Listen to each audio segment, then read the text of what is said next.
Sudah nampak terlihat teman-teman? Sudah ya? Mbak Dinda kelihatan nggih? Iya, sudah Ibu. Oke, makasih ya teman-teman. Pagi hari ini saya akan coba bawakan praktek manajemen budaya korporasi di Pelindo ya.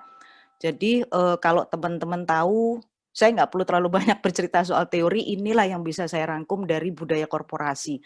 Orang mungkin selama ini termasuk saya yang sudah berkecimpung di bidang budaya korporasi sekian lama, masih saja bingung sebenarnya budaya itu apa sih?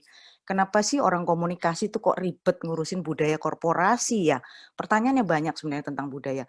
Kemudian pertanyaan lain yang juga muncul adalah bagaimana hal abstrak seperti ini bisa dijelaskan kepada setiap orang yang menjadi bagian dari organisasi. Tentu tidak mudah teman-teman. Terus kenapa kemudian ada perusahaan besar, banyak mungkin ya, banyak sekali sekarang, perusahaan besar bahkan BUMN sampai menterinya pun repot-repot ngurusin budaya korporasi. Sebenarnya budaya ini makhluk apa sih gitu ya.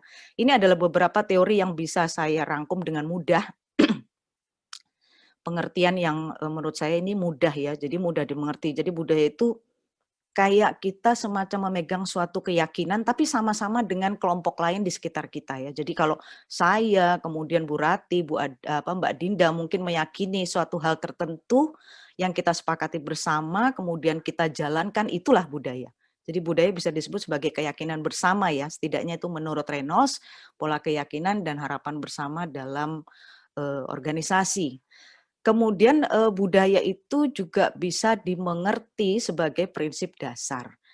Saya, Bu Rati, dan Adinda meyakini atau memiliki prinsip ya yang dipegang teguh yang nggak bisa diutak-atik orang lain, dan itu sudah dianulir ke dalam tubuh kita, ke dalam perilaku kita, terhadap ucapan kita. Apa yang kita ucapkan itu sesuai dengan prinsip kita. Kalau saya bilang itu jelek, ya itu akan saya yakini sebagai hal yang buruk ya, dan saya tidak akan tergoyahkan. Itulah yang disebut sebagai budaya dalam korporasi. Kemudian ada juga yang bilang budaya itu sebenarnya penuntun perilaku loh. Jadi kalau Pelindo, BUMN itu memiliki budaya akhlak namanya ya. Jadi akhlak itu adalah akronim dari amanah, kemudian kompeten, harmonis, loyal, adaptif, dan kolaboratif. Kalian bisa mencarinya di Google ya. Jadi budayanya BUMN dulu itu Pelindo punya budaya sendiri, yaitu CCI, Garuda punya sendiri, Pertamina punya sendiri, nggak sama kita itu. Tapi kemudian 1 Juli tahun lalu, Menteri BUMN Pak Erick Thohir menyeragamkan itu semua. Jadi nggak ada lagi sudah, orang Pelindo tuh begini, orang Pertamina begini, KAI seperti ini, nggak ada. Jadi sama semuanya, budayanya adalah akhlak. Jadi kalau teman-teman jalan misalnya di mana ya, di jalan tol, kebetulan pengelolanya ada BUMN ya, Jasa Marga, itu kalian akan lihat beberapa spanduk tentang akhlak ya. Dan mungkin banyak yang bertanya-tanya, akhlak itu apa sih? Sebenarnya akhlak itu adalah akronim yang saya sebutkan tadi. Budaya itu adalah penuntun perilaku, artinya ketika seorang pegawai sebagai bagian atau elemen dari sebuah organisasi, maka dia akan menggunakan budaya yang diyakininya, budaya korporasinya untuk menuntun perilakunya. BUMN bilang bahwa seorang pegawai BUMN atau pegawai Pelindo ya, itu harus amanah. Amanah tuh gimana sih ya, kita semua tahu ya orang yang amanah itu seperti apa. Orang yang nggak mencuri, tidak korupsi, itu adalah orang yang amanah. Orang yang jujur, orang yang dipercaya ucapannya, orang yang ditiru tingkah lakunya, itu adalah seorang figur yang amanah. Ya, jadi budaya korporasi menuntun perilaku seperti itu. Itu akan terbentuk ketika kita sama-sama meyakini budaya yang ada dalam korporasi kita sesuai dengan pribadi kita. Sehingga nanti pasti akan mengikuti.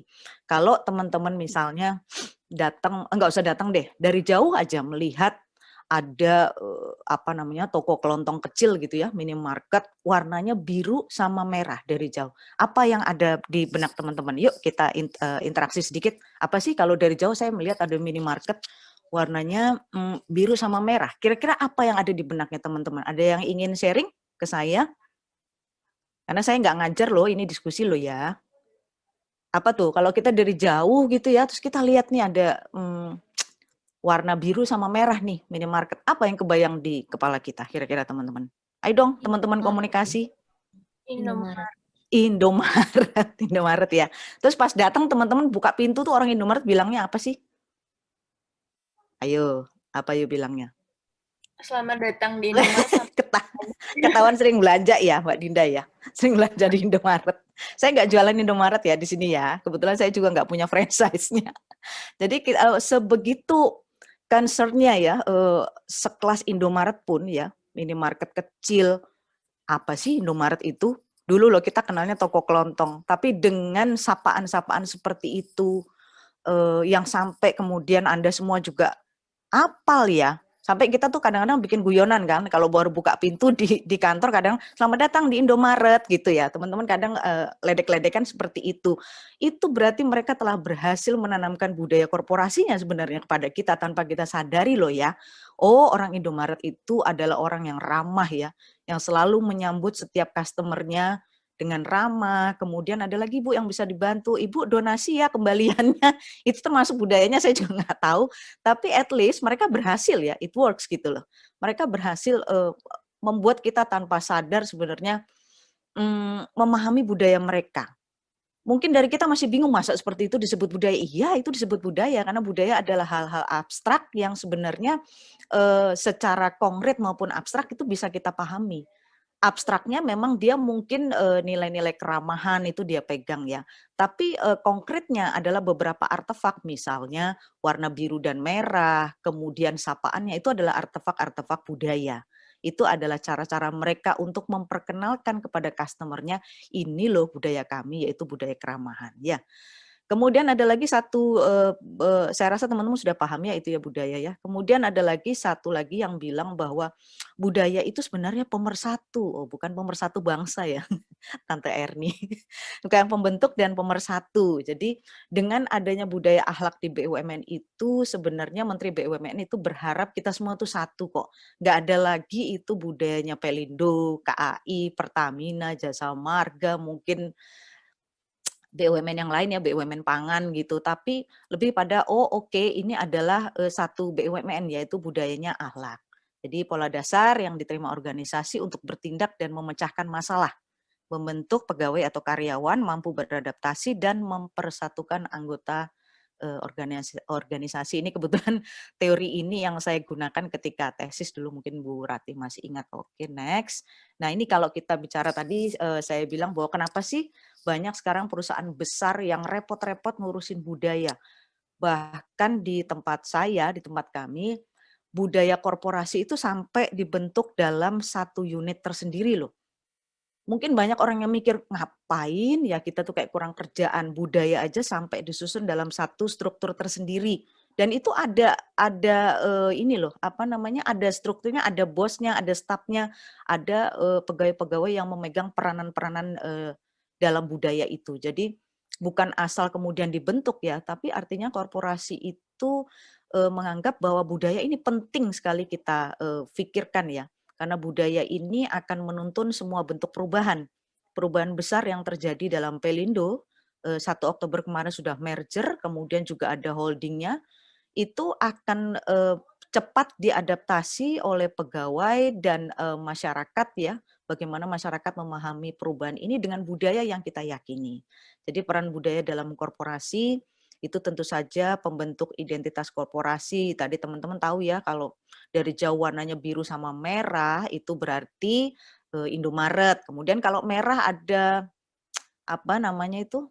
Apa lebah ya, ada lebahnya itu Alfamart. Itu teman-teman pasti sudah tahu lah. Kalau merah polos ada lebahnya itu pasti Alfamart. Artinya apa? Budaya itu berperan dalam pembentukan identitas masing-masing entitas bisnis tadi ya. Kemudian budaya itu juga perekat dan penstabil korporasi. Dengan adanya budaya akhlak di korporasi kami, di BUMN, memang kita jadinya merasa satu, kita nggak ada yang merasa dibeda-bedakan, oh saya ini pegawai Pertamina loh, dan kamu bukan orang Pertamina, kamu beda dengan saya, itu tidak seperti itu. Tapi justru dengan apa namanya diseragamkannya budaya ini, maka makin mempererat hubungan kami ya sesama pegawai BUMN. Kemudian budaya itu juga penguat komitmen, ya.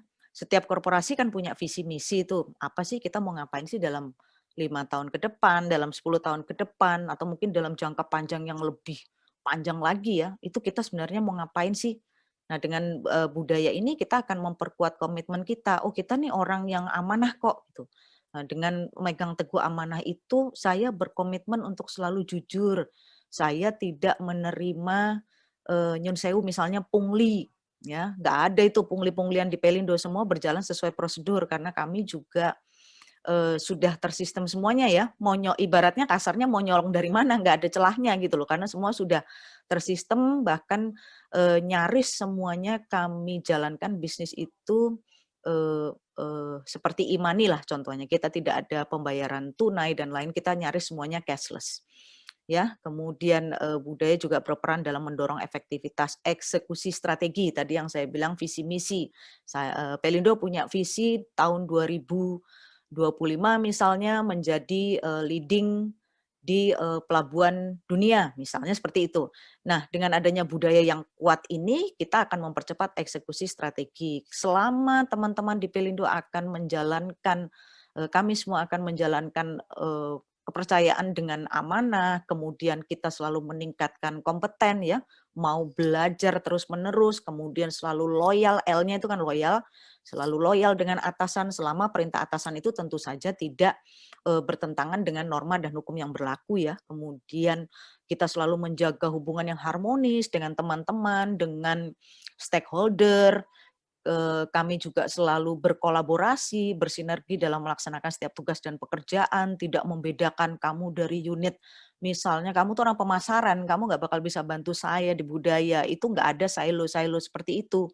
Jadi silo mentality itu sudah nyaris terhapus ya dengan adanya budaya akhlak ini, maka jika perilaku itu tetap dijalankan, tetap diyakini ya, tetap kita lurus di jalan itu, maka saya yakin itu akan mempercepat eksekusi strategi visi misi tadi ya. Kemudian budaya juga berperan dalam pembatas dan pembeda korporasi. Sama mungkin ya seperti yang pembentuk identitas tadi, kita akan tahu bahwa, oh kalau kamu itu orang yang ramah, kamu berarti mungkin kerja di Indomaret, mungkin seperti itu ya. Karena kita di Alfamart ketika buka pintu kan tidak disambut seperti itu misalnya. Alfamart memiliki cara lain untuk menyapa customer-nya. Saya kurang tahu ya kalau buka pintu di Alfamart tuh apa ya kata-katanya. Ya walaupun kita tidak bisa mengukur budaya itu dari cara mereka membuka pintu saja ya. Kemudian budaya juga berperan dalam sebagai alat kontrol ya. Jadi ketika terjadi misalnya ada kalau kita bicara vertikal dan horizontal berarti kan kita lihat apakah atasan kita itu, atasan kami itu bertentangan nggak ya dengan budaya yang sudah kami yakini. Oh ternyata dia ini adalah orang yang nyun sewu misalnya tidak kompeten di bidangnya. Sehingga saya masih harus banyak mensupport beliau supaya perjalanan unit kerja kami bisa menyesuaikan relnya organisasi gitu ya, bisa ini orang nggak iso banter ya apa sih gitu. Nah, saya sebagai bawahan misalnya, saya sebagai pelaksana membantu beliau ya. Itu budaya juga bisa menjadi alat kontrol bagi kinerja atasan. Teman kerja juga begitu, artinya horizontal ya. Horizontal. Saya lihat teman saya kok suka ini ya, suka nongki-nongki di jam kerja ya. Oh itu nggak bagus. Saya nggak boleh ikut-ikut seperti mereka, tapi saya berupaya untuk menjadi role model ya. Justru saya nggak ikut-ikut, tapi saya akan menjadi pelopor untuk teman-teman yang lain. Disitulah budaya berperan ya sebagai alat kontrol. Kemudian pemicu peningkatan kinerja ini banyak sekali penelitian, skripsi, tesis, yang lain-lain yang masalah ini ya. Jadi bagaimana budaya itu berpengaruh dalam peningkatan kinerja. Kemarin kebetulan saya juga membantu ada teman yang teman mahasiswa sedang mengajukan skripsi, judulnya kalau nggak salah pengaruh leadership dan budaya terhadap peningkatan kinerja kalau nggak salah dari UHT ya, UHT. Jadi banyak sekali memang penelitian-penelitian tentang apakah pengaruh budaya dalam peningkatan kinerja ya, banyak sekali seperti itu. Kemudian budaya mungkin sama juga seperti pembentuk identitas korporasi, dia adalah sebagai ideologi korporasi ya, ideologi atau keyakinan dari korporasi kita. Yang terakhir budaya tentu saja berperan sebagai pembentuk pribadi yang unggul dan berkarakter. Kalau saya memiliki budaya akhlak dalam korporasi saya, maka saya adalah pribadi yang amanah, ya, yang kompeten. Saya boleh diuji gitu. Silakan uji saya misalnya atas kemampuan saya pada organisasi ini. Berarti budaya berperan dalam pembentuk pribadi unggul dan berkarakter. Ini terlalu teoritis ya mungkin teman-teman ya.